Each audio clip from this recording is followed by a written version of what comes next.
келиңиз, аң сезимди бир аз ойготуп көрөлү. Мына ушул жер шарына Аллах Таала кожоюн жараткысы келди. Бүткүл аламды жараткан Аллах Таала адамдын денесин топурактан жаратып, бүткүл бардык макулук периштелерге жар салды. Бардык периштелер чогулуп келишип, адамдын денесин айланып карап чыгышты. Ошол кезде периштелердин арасынан иблис лып этип адамдын ичине кирди. Жаратылган адамдын мурдунан кирип, бүткүл денесин кан тамыры менен кошо чимирилип карап чыкты. Адамдын денесин аңтарып чыккан иблис периштелерге мындай деди: "Бул макулук Аллах Таалага орун басар болууга татыктуу эмес" деди. "Эмнеге?" деп сурашты периштелер. "Себеби мунун напсисине кул болот экен" деди. "Мунун өзгөчөлүгү деле жок, жалкоо бир неме экен. Тез чарчап, тез картаят. Суукка тоңуп, ысыкка чыдай албайт. Эгер мунун курсак ачса, жырткычка айланат.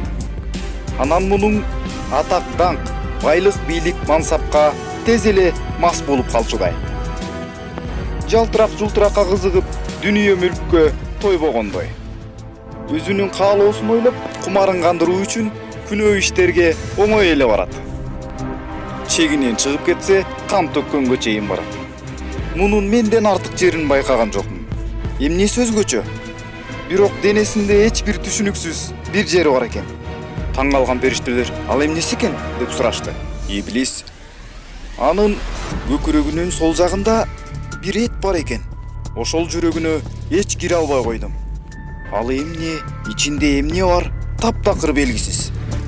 Муну жараткан Аллах Таала өзү гана билбесе, мен эч түшүнбөй койдум." Периштелер айтышты: "Мунун көзү, мурду, оозу бар экен. Мүмкүн ушу сезим мүчөлөрү менен Аллахтын кудуретин таанып билсе керек" дешти. "Ал мүчөлөрүн мен көрүп чыктым. Мунуңар кулагын напсисине гана жумшайт. Акыйкаттуу калбай, ушагайың, жалган жалаага ийкемдүү келет экен. Мунун кулагы менен акыйкат чындыкты укса, бир жагынан кирип, экинчи жагынан чыгып кетет. Мунун көздөрү менен деле акыйкатты көрүүгө күчү жетпейт. Өзүнүн көксөө напсисине жаккан нерсени гана көрө алат. Аллахтын сырга толгон кереметтерин көрүүгө күчү жетпейт. А эгер Аллахты көзү менен издей турган болсо, анда шек күмөнсүз адашат. Мунуңар оозуна да күчү жетпейт. А эгер оозун башкара албаса, оозунан кандай гана жагымсыз сөздөр чыгат. А эгер мунун оозун башкара албаса, анда өз башына болгон мүшкүлдү өзү табат. Буга жада калса, оозуна салган ашына бисмиллах деп айтуу кыйын. Мунуңар жаратканын таанымак тургай, өзүнүн напсисине алы жетпесе керек" деп кол шилтеди дагы адамдын денесин чертти. Буга таң калбай деле койгула. Бунун өзгөчөлүк деле эч нерсеси жок экен. Бир гана бунун көкүрөгүндөгү жүрөгүнө эч кире албай койдум. Анын кире турган кычыгы дагы жок экен. Бул кичинекей кызыл эт кандай касиетке эч биле албадым. Бир болсо, ушул жүрөгү менен Аллахты таанышы мүмкүн. Болбосо, мунун эч деле бир өзгөчө артыкчылык жерин көрө алган жокмун" деп ичи кызыңдап, көрө албастык кылып, текеберлене колун шилтеп басып келет. Иблистен бул нерселердин баарын угуп аткан периштелер чоо чуркашып, тынчсыздануу менен Аллах Тааладан сурап атышты: "О жараткан Аллах, чын эле жер бетини ушундай инсанды жаратасыңбы? Бул инсанды эркине койгонуңда, алар каалаганын кылышып, жер бетини бузукулук жайышып, кан төгүүгө чейин барышат экен. О жараткан Аллах, биз баарыбыз сенин буйругуңду гана аткарабыз. Ал эми бул адамзатын өз эркине коесуңбу?" деп сурашты. Ошондо жараткан Аллах Таала: "Силер мен билгенди билбейсиңер" деди. "Эгер силер билгич болсоңор, анда булардын атын атап бергилечи" деп таң калыштуу кубулуштарды көргөздү. "Бул эмне?" дегенде, мындай белгисиз ааламда өмүрү көрбөгөн периштелер оозуна кум тыгылып калгандай унчукпай туруп калышты.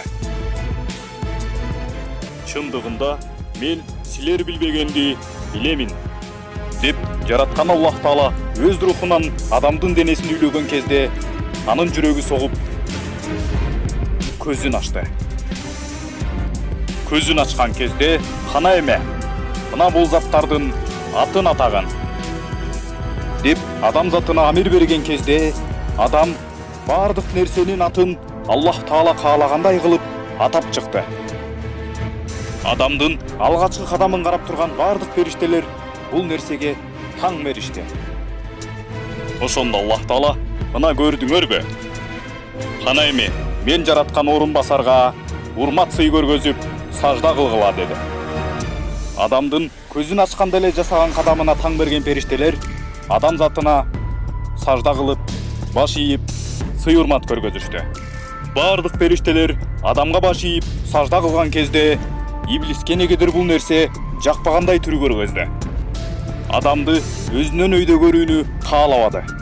Себеби адам заты жаралганга чейин иблис периштелердин чоңу эле. Мына ушул себептүү мен сиңип, текеберленип туруп алды. Ошондо жараткан Аллах: "Эй иблис, сени менин буйругумду аткарууда эмне тоскоолдук кылды?" Дегенде иблис: "Мен деген оттон жаралгам да. Ал эми бул адам болбогон бир топурактан жаралбадыбы? Кантип мен ага баш ийишим керек?" деп текеберленди. Дегенде Аллах Таала өзүн башкалардан өйдө көрүп, текеберленген менин эң жаман көргөн сапаттардын бири деп периштелердин улуусу болгон Жабраил алейхиссаламга буйрук берди. Мына бул иблиске каргыш камытын алып келгин. Аллахтын ачуусуна тийип алган иблиске каргыш камытын алып келгенде иблистин өңү карайып, аппак канаттары кайрылып түштү. Иреңи сууп, чекесинен мүйүз өсүп чыкты.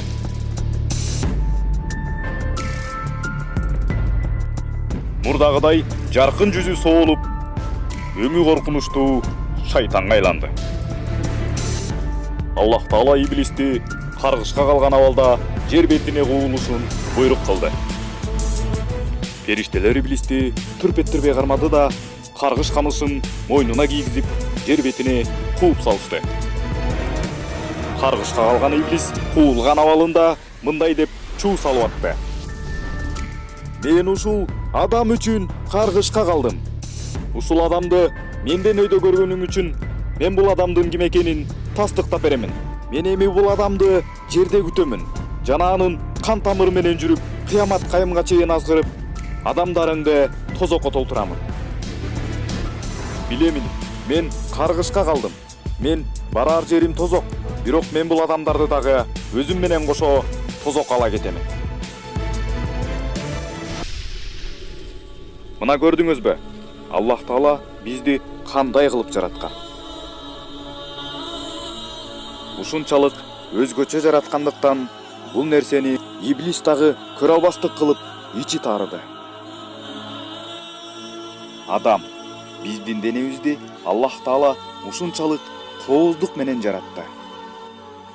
Ааламдагы бардык күндү, жерди, айды, суу тоо таштарды, абаны, жан жаныбарларды, бардык нерселерди бир гана адамзат үчүн жаратты. Ал эми адамды ушул ааламга кожоюн кылып, орун басар кылууну каалады. Ал эми адамды ааламды таанып билүү үчүн ааламдын баарын жараткан, өзүн дагы жараткан Аллахын таанып билүү үчүн өзгөчө сезимдерге ээ кылды. Көз, кулак, мурун, акыл эс, жүрөк жана башка. Ал эми даражасын бардык периштелерден бийик койду. Акыл эс мээ тартуулап өз эркибизге коюп койду. Мындай улуу сыпат периштелерге да берилген эмес. Периштелер болсо буйрук гана аткарышат. Алар каалаганын кылышып, биздей эрктүү жүрө алышпайт. Ааламда Аллахтан кийин канчалык кадырлуу экениңизди билдиңизби? Ушунчалык бийик даражада периштелерден дагы жогору тураарыңызды билдиңизби? Сиздин жүрөгүңүзгө Аллах Таала өз рухунан үйлөгөнүн билесизби? Аллах Таала кереметтүү түрдө жаратып, бардык нерсени тартуулап салды. Эми ойлоп көрүңүзчү, Аллах Таала биз менен сыймыктана алабы? Өмүрүңүздө бир жолу Аллах Таалага ыраазы болуп, ыраазычылык билдирип, башыңызды жерге коюп, Аллах Тааланы улуулап, намаз окуп көрдүңүз беле? Өзүбүздүн түшүнүк менен айтканда, ушул инсанды өзүм жараттым эле деп, ичи жылып, кубанып, сыймыктана алабы? Мына ушунун баарын терең ойлонуп көрдүңүз беле? А эгер азыр сиздин жүрөгүңүз согуп аткан болсо, анда сиз эмнени күтүп атасыз? Ушул жараткан пендем качан мага жакындайт деп жараткан Аллах Таала сизди сагынып күтүп аткандыгын билесизби?